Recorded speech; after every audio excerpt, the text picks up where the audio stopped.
Ride 2 ఈ movie 2018లో release అయిన ride 1 మూవీకి సీక్వెల్. ఈ మూవీ యొక్క రన్ టైం 2 అవర్స్ 17 మినిట్స్గా ఉంది. ఈ మూవీలో అజయ్ దేవగన్, రితీష్ దేశ్ముఖ్, వాణి కపూర్లు నటీనటులుగా నటించారు. ఈ మూవీకి రాజ్ కుమార్ గుప్తా డైరెక్షన్ చేశారు. అయితే ఈ మూవీ మే 1న థియేటర్లో రిలీజ్ అయి మంచి టాక్ను సొంతం చేసుకుంది. ఇప్పుడు ఈ మూవీ నెట్ఫ్లిక్స్ ఓటీటీ ప్లాట్ఫామ్లో హిందీలో స్ట్రీమ్ అవుతుంది.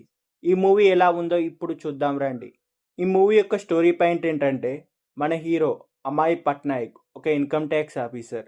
అవినీతి పరులు లంచం తీసుకునే వారి ఇండ్లపై, ఆఫీసులపై దాడి చేసి కొన్ని వందల కోట్ల డబ్బును రైడ్లో పట్టుకుంటాడు. అయితే తన కెరీర్లో 75th రైడ్ని చాలా పవర్ఫుల్ అయిన ఒక రాజకీయవేత్త అయిన మనోహర్ భాయ్ రితేష్ దేశ్ముఖ్ ఇంటిపై రైడ్ చేస్తాడు. ఈ సమయంలో అమాయ్కి ఎలాంటి సమస్యలు ఎదురయ్యాయి, మనోహర్ ఎలాంటి ఛాలెంజెస్ విసిరాడు, అమాయ్ ఎలా ఎత్తుకు పై ఎత్తు వేసి ఈ రైడ్ని కంప్లీట్ చేశాడనేది తెలియాలంటే మనం మూవీ చూడవలసిందే. ఈ మూవీని ఫ్యామిలీతో కూడా కలిసి చూడవచ్చు. ఓటీటీలో స్ట్రీమ్ అవుతుంది.